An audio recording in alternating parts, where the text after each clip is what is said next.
नमस्कार साथियों, मैं मनीष भारती संस्कृति आईएएस प्लेटफॉर्म पर आप सभी का स्वागत करता हूं। साथियों, जैसा कि आप जानते हैं, हम लोग पिछले एक वर्ष के करंट अफेयर्स का रिवीजन कर रहे हैं प्रीलिम्स के लिए, और आईआर के साथ में आ रहा हूं इंटरनेशनल रिलेशन। हम लोगों ने कुछ संगठन के विषय में पढ़ा था, आज और कुछ संगठन के विषय में पढ़ेंगे। और देखिए, आज जितने भी टॉपिक पढ़ाने वाला हूं, मान के चलिए कि यहाँ से एक ना एक प्रश्न आपको रहेगा, इसलिए आज के लेक्चर को बहुत ध्यान से देखिएगा। सबसे पहला क्या टॉपिक है, ब्रिक्स को लेकर के चर्चा हम लोग करते हैं। देखिए, ब्रिक्स का विस्तार भी हुआ है, इसीलिए ये बहुत जरूरी हो जाएगा। और जब से डोनाल्ड ट्रंप की एंट्री हुई है, वो ब्रिक्स पर लगातार हमलावर हैं। जैसा कि कहा गया, ब्रिक्स के जो सदस्य देश हैं कि वो डॉलर को रिप्लेस करेंगे, तो इसको लेकर के डोनाल्ड ट्रंप का कहना है कि इमीडिएटली जो है फिर वो 100% टैरिफ लगाएंगे। जैसा कि आप जानते हैं कि 16वां ब्रिक्स शिखर सम्मेलन जो आयोजित किया गया रूस के कजान शहर में हुआ था, जहां पर आपको ध्यान होगा कि भारत के प्रधानमंत्री और चीन के राष्ट्रपति के बीच में द्विपक्षीय वार्ता भी हुआ और एलएसी के मुद्दे पर विभिन्न तरह की चर्चा हुआ, उसका समाधान भी 4 साल बाद निकला। तो इस बार का जो टॉपिक है चर्चा में, ब्रिक्स काफी ज्यादा रहा है, 2 वजहों से। सदस्य देश बढ़े हैं और कजान में जो हुआ है खास करके करेंसी को लेकर के, ब्रिक्स को लेकर के डोनाल्ड ट्रंप की वजह से। तो ये 3-4 वजह है जिस वजह से ब्रिक्स पूछा जा सकता है। इसके विषय में थोड़ा सा समझ लेते हैं। सितंबर 2006 में स्थापित किया गया था, एक क्षेत्रीय संगठन है। शुरुआत में ब्राजील, रूस, भारत और चीन इसमें शामिल थे। अगर नाम पर ही देखेंगे ना, इसके नाम पे गौर करेंगे तो नाम में ही आपको शामिल नजर आएगा, B for Brazil, R for Russia, India, China, ये ब्रिक था। और फिर एक और जुड़ गया अफ्रीका महादेश से साउथ अफ्रीका, तो ये मिलकर के फिर ब्रिक्स हो गया। अब इसमें कुछ कंट्री और जुड़ गया है, उस पर भी आज हम चर्चा कर लेते हैं, ठीक है। तो ब्रिक नाम दिया गया था। दक्षिण अफ्रीका सितंबर 2010 में शामिल हुआ। देखिए, ध्यान रखना है, 2006 के बाद यहाँ पर अफ्रीका 2010 में शामिल हुआ। इसका नाम बदलकर फिर ये ब्रिक्स कर दिया गया, वही नाम के हिसाब से। 5 जो नए सदस्य हुए हैं, इस पॉइंट को ध्यान रखिएगा, ये पूछा जा सकता है। कौन सा? मिस्र, इथोपिया, ईरान, संयुक्त अरब अमीरात और इंडोनेशिया। इंडोनेशिया जो है ब्रिक्स का पहला दक्षिण पूर्व एशियाई सदस्य बन गया है। एक बात और ध्यान देना है, इसमें आपको कई जगह लिखा दिखेगा कि सऊदी अरब भी ब्रिक्स का मेंबर बना है। नहीं, अभी तक सऊदी अरब मेंबर बना है, और अगर देखेंगे तो इंडोनेशिया को वो जगह मिल गया, ठीक है। तो सऊदी अरबिया कई जगह मैं देख रहा हूँ, अखबारों में भी आपको नजर आ जाएगा, कई मैगजीन में भी, तो वो इन्फॉर्मेशन गलत है, उस पर आपको नजर बना के रखना है, ठीक है।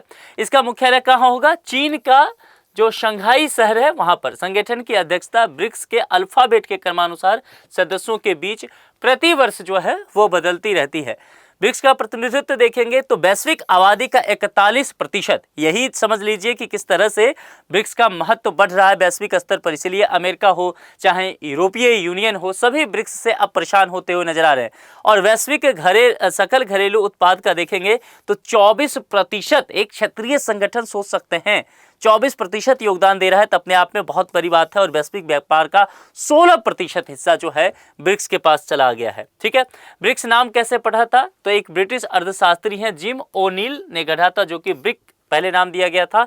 और इस शब्द का प्रयोग सबसे पहले वर्ष 2001 में अपने एक शोध पत्र में उन्होंने किया था, बिल्डिंग बेटर ग्लोबल इकोनॉमिक, यानी कि ब्रिक्स, ये शोध पत्र का टाइटल था, शीर्षक था, है ना। अब चलिए इसके अलावा आगे बढ़ते हैं। ब्रिक्स जब हमने देख लिया तो कुछ और चीजें, और खास करके आसियान की चर्चा करेंगे। आसियान लगातार चर्चा में रहता है, दक्षिण पूर्वी एशियाई देशों का संगठन। क्या है, क्यों चर्चा में है? देखिए, प्रधानमंत्री ने लाओ पीडीआर के वियनतियाने में 21वें आसियान भारत शिखर सम्मेलन में भाग लिया है। और उत्पत्ति, अब आसियान के विषय में थोड़ा सा समझ लेते हैं, कुछ फैक्ट है देख लीजिए, क्योंकि यहां से प्रश्न आ सकता है। लेकिन ब्रिक्स ज्यादा महत्वपूर्ण है, आसियान भी महत्वपूर्ण है, लेकिन उससे कम, ये ध्यान रखना है। इसकी स्थापना जो है 1967 में आसियान घोषणा पत्र, जिसको बैंकॉक घोषणा पत्र कहा जाता है, ये ध्यान रखना है, ये आपसे ज्यादा पूछा जा सकता है, ठीक है। इस पर हस्ताक्षर के बाद हुआ था। इस घोषणा पत्र पर 5 देश, इंडोनेशिया, मलेशिया, फिलीपींस, सिंगापुर और थाईलैंड ने हस्ताक्षर किए थे। वर्तमान में कितना अब सदस्य हो गया है? 10 हो गया। मुख्यालय कहाँ है? इंडोनेशिया की राजधानी जकार्ता। दिल्ली संवाद आसियान और भारत के बीच पारस्परिक मुद्दों पर चर्चा के लिए एक वार्षिक ट्रैक जो है 1.5 फोरम है। संवाद भागीदारी की अगर चर्चा करेंगे तो इसमें ऑस्ट्रेलिया, कनाडा, चीन, भारत, यूरोपीय संघ, Japan, Republic of Korea, New Zealand, रूस, यूनाइटेड किंगडम और संयुक्त राज्य अमेरिका भी शामिल है। आसियान मेंबर कंट्रीज यहाँ पर 10 जो है, आप उसकी स्थिति समझ सकते हैं। ये सारे आसियान कंट्री हैं, किस तरह से जो स्थिति है इसको आप ध्यान रख सकते हैं। आसियान के प्रमुख संस्थागत तंत्र क्या है, ये आपसे पूछे जाते हैं, इस पर ध्यान रखना है। आसियान क्षेत्रीय मंच जो है स्थापना 1994 में हुआ, भारत 1996 1993 में ARF में शामिल हुआ था। इसमें 27 सदस्य शामिल हैं, 10 आसियान सदस्य हो गया और 10 आसियान संवाद भागीदारी वाला, जो कि मैंने यहाँ पर आपको बताया था, ये वाले 10 हो गए। तो इस तरह से आप देखेंगे तो आपको यहाँ पर 20 हो गया। 7 इसमें इसके अलावा Democratic Republic, People's Republic of Korea, Mongolia, Pakistan, Sri Lanka, Papua New Guinea और तिमोर लेस्ते, ये यहाँ पर 7 कंट्री, टोटल क्या हो गया 27। उद्देश्य क्या है? यह आसियान सदस्य देशों और उसके सहयोगियों के बीच राजनीतिक तथा सुरक्षा मुद्दों पर वार्ता और सहयोग करने के लिए तैयार करने वाला एक मंच के रूप में विकसित हुआ है। आसियान फ्यूचर फोरम, इसे 2023 में वियतनाम में 43वें आसियान शिखर सम्मेलन में प्रस्तावित किया गया था। यह आसियान सदस्य देशों के साथ साथ भागीदार देशों के लिए नए विचारों और नीतिगत सिफारिशों को साझा करने के लिए एक मंच इसका तैयार किया गया था। एक बात ध्यान देना है, यहाँ ये पूछा जा सकता है कि क्या भारत इसका एक सदस्य है? तो ध्यान देना है, भारत इसका एक संस्थापक सदस्य है। आसियान फ्यूचर फोरम की बात कर रहा हूँ, ठीक है। आसियान से संबंधित कुछ अन्य प्रमुख संस्थान की अगर बात किया जाए तो आसियान प्लस 3 यहाँ पर होगा, जिसमें आसियान सदस्य देश चीन, जापान और साउथ कोरिया जो है वह शामिल है। भारत आसियान संबंध हमें समझना है, क्योंकि यहाँ से प्रश्न आपसे ज़्यादा चांस है कि पूछा जाए। भारत ने वर्ष 1992 में आसियान के साथ औपचारिक भागीदारी शुरू की थी, ये वर्ष आपके लिए इंपॉर्टेंट होगा। और 1996 में आसियान का संवाद भागीदार बना था, ये इंपॉर्टेंट फैक्ट है, इसको ध्यान रखना है। 2002 में शिखर सम्मेलन स्तरीय भागीदार बना। 2012 में संबंधों को रणनीतिक साझेदारी पर अपग्रेड कर दिया गया था। अभ्यास क्या है इसका? आसियान भारत समुद्री अभ्यास, आसियान एकजुटता अभ्यास आदि इस तरह के अभ्यास है। ये आपको पॉइंट ध्यान रखना है, क्योंकि ये पूछा जा सकता है, ठीक है। तो भारत आसियान संबंध वाला जो यहाँ पर इशूज है, यह ज्यादा आपके लिए चर्चा का विषय रहना चाहिए, ये इंपॉर्टेंट रहेगा, ठीक है। आगे बढ़ जाएं।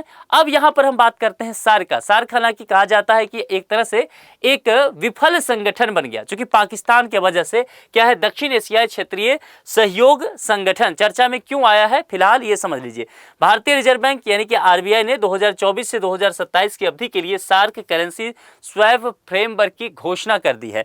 अब यहाँ पर सार्क के विषय में भी हम समझेंगे और करेंसी स्वैप एग्रीमेंट क्या है इसको सबसे पहले समझते हैं। देखिए, CSA एक तरह का अनुबंध होता है, यानी कि कॉन्ट्रैक्ट होगा। इसमें दो पक्ष एक निर्धारित दर पर दो मुद्राओं का आदान प्रदान करने और फिर भविष्य में एक निश्चित तिथि पर सहमत दर पर उन मुद्राओं का दोबारा अदला बदली करने के लिए सहमत होते हैं। यह अपने इकोनॉमी में पढ़ा भी होगा, इस तरह का है ना। भारत के अन्य महत्वपूर्ण करेंसी स्वैप एग्रीमेंट की अगर बात करेंगे तो ब्रिक्स में जो है ब्रिक्स कंटीजेंट रिजर्व एग्रीमेंट पर 2015 में हस्ताक्षर किया गया था। भारत जापान ने द्विपक्षीय करेंसी स्वैप एग्रीमेंट पर हस्ताक्षर किया है। यह $75 बिलियन का करेंसी स्वैप एग्रीमेंट है। और अन्य समझौते देखेंगे तो भारत संयुक्त अरब अमीरात जो कि UAE करेंसी स्वैप एग्रीमेंट और Bharat Sri Lanka currency swap agreement भी ये है। तो कुल मिलाकर के आपसे यहाँ पर करेंसी स्वैप एग्रीमेंट और किन किन देशों के बीच है ये पूछा जा सकता है। इसके चांसेस कम रहेंगे कि ये क्या होता है ना। हालांकि फिर भी जैसा कि मैंने बताया आपको, एक बार ध्यान में रखिएगा। देखिए, सार्क की जब बात करेंगे, चूंकि पाकिस्तान इसका एक मेंबर देश है, इस वजह से क्या हुआ है कि सार्क एक तरह से फेल हो गया। पाकिस्तान की बहुत उदासीनता रहा। भारत सरकार ने लगातार कोशिश इसको बचाने के लिए किया, लेकिन फिर यह अंततः सफल नहीं हो पाया था। उत्पत्ति देखेंगे, यहाँ से प्रश्न रह सकता है, तो यहाँ पर आप स्टार लगाइए। यहाँ से पूछा जा सकता है इसकी स्थापना जो है 1985 में ढाका में सार्क चार्टर के माध्यम से किया गया था। कहाँ पर? ढाका, बांग्लादेश। सदस्य को लेकर के चर्चा रहेगा, चूंकि पाकिस्तान रंगा लगाता है तो चर्चा में रहेगा भारत, बांग्लादेश, अफगानिस्तान, भूटान, मालदीव, नेपाल, पाकिस्तान और श्रीलंका। तो सारे देश अपनी जगह दुरुस्त हैं, पर पाकिस्तान की वजह से ये जो है मामला इसका खराब हो गया। पर्यवेक्षक देश में देखेंगे तो 9 देश इसमें है, जिसमें ऑस्ट्रेलिया, चीन, यूरोपीय संघ, Iran, Japan, south Korea, Mauritius, Myanmar और संयुक्त राज्य अमेरिका है। सचिवालय कहाँ पर इसका है? नेपाल की राजधानी काठमांडू में, ठीक है। ये ध्यान रखिएगा कि ढाका में नहीं है, चूंकि कई बार इस तरह की गलतियां करके लोग आते हैं। ढाका में जो स्थापना जो 1985 में हुआ था सार्क चैप्टर के माध्यम से, वहां पर जो है मुख्यालय नहीं है। सार्क से संबंधित अन्य तथ्य देखेंगे, इसमें सभी स्तरों पर निर्णय कैसे होगा? तो सर्वसम्मति के आधार पर। आप देखिए, यही एक पॉइंट था। मैं बार बार क्यों कह रहा हूँ पाकिस्तान की वजह से नुकसान हुआ इसका, क्योंकि इसमें जो क्लॉज है इसमें कहा गया है कि जितने भी मुद्दे हैं उस पर सर्वसम्मति से निर्णय होना चाहिए। अब सर्वसम्मति से कहने का तात्पर्य है कि जितने जितने सदस्य देश होंगे सभी को सहमत होना चाहिए। अब एक पाकिस्तान भी है और पाकिस्तान सहमत होता ही नहीं है चीज़ों को लेकर के, तो मामला इस तरह से बिगड़ता चला गया। इसका द्विपक्षीय और विवादास्पद मुद्दों को लेकर इसमें विचार विमर्श इससे बाहर रखा गया है। सार्क द्वारा शुरू की गई कुछ पहले अगर देखेंगे तो दक्षिण एशियाई मुक्त व्यापार समझौता साफ्टा 2016, सार्क खाद्य बैंक सेवाओं में व्यापार पर सार्क समझौता 2010 में हुआ था। भारत ने 2017 में दक्षिण एशिया सैटेलाइट GSAT-9 लॉन्च किया था, आपको ये ध्यान होगा, ठीक है। तो ये सारी चीजें इसमें हुआ। अब देखिए यहाँ पर इसी से जुड़ा हुआ एक अगला विषय है, ये एक अगला संगठन है। सार्क डैमेज हो गया पाकिस्तान के वजह से, चूंकि उसमें सर्वसम्मति से तमाम फैसले लिए जाने थे।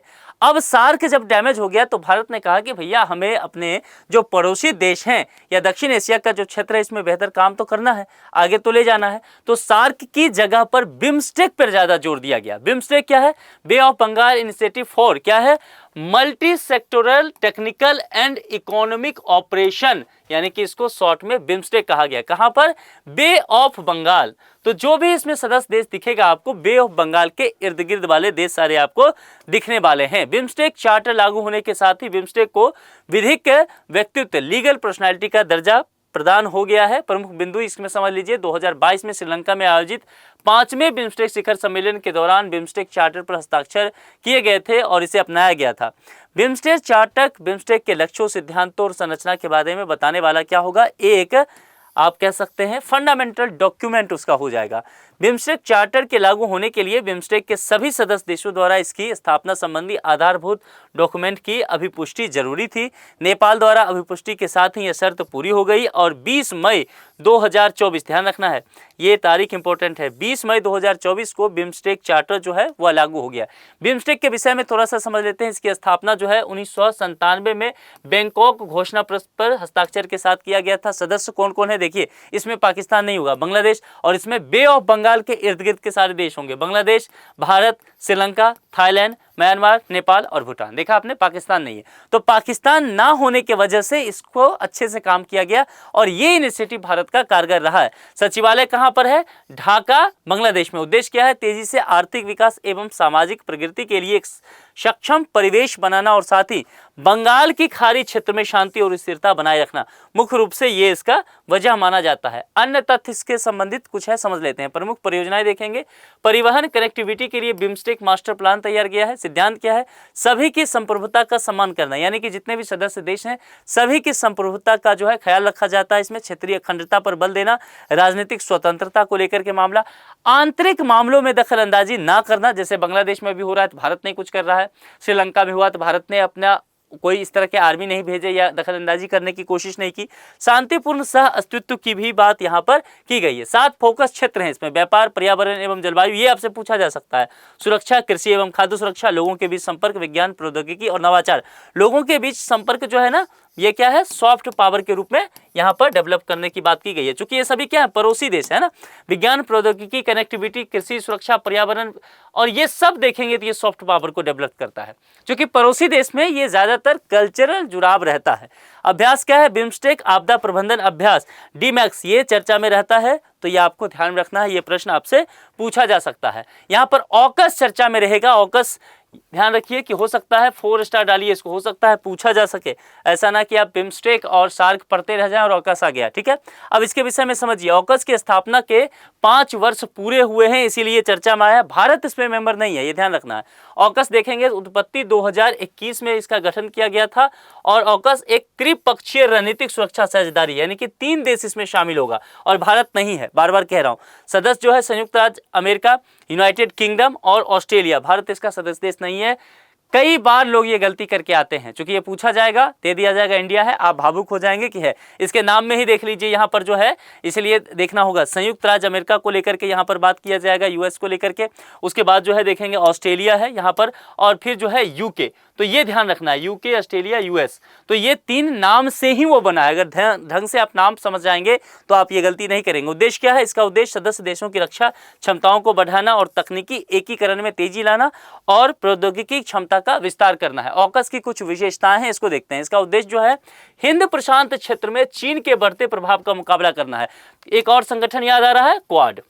क्वाड भी तो यही कहता है ना कि चीन को रोकने की कोशिश की जाती है। उसमें 4 सदस्य हैं, ऑकस में 3 है ना। इसमें जो है ऑकस में देखेंगे, एक तो आ जाएगा आपका जो ऑस्ट्रेलिया आ गया, इसके अलावा देखेंगे तो यूनाइटेड किंगडम आ जाएगा और अमेरिका आ जाएगा।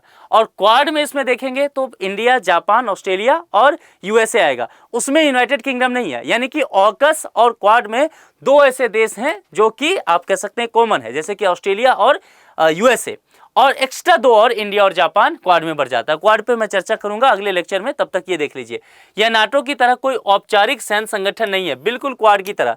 यह मुख्य रूप से रक्षा प्रौद्योगिकियों को आगे बढ़ाने हेतु एक मंच के रूप में कार्य करता है, एकदम क्वाड की तरह। इसलिए कहता हूं दो चीजों को साथ मिला के पढ़ते चलिए।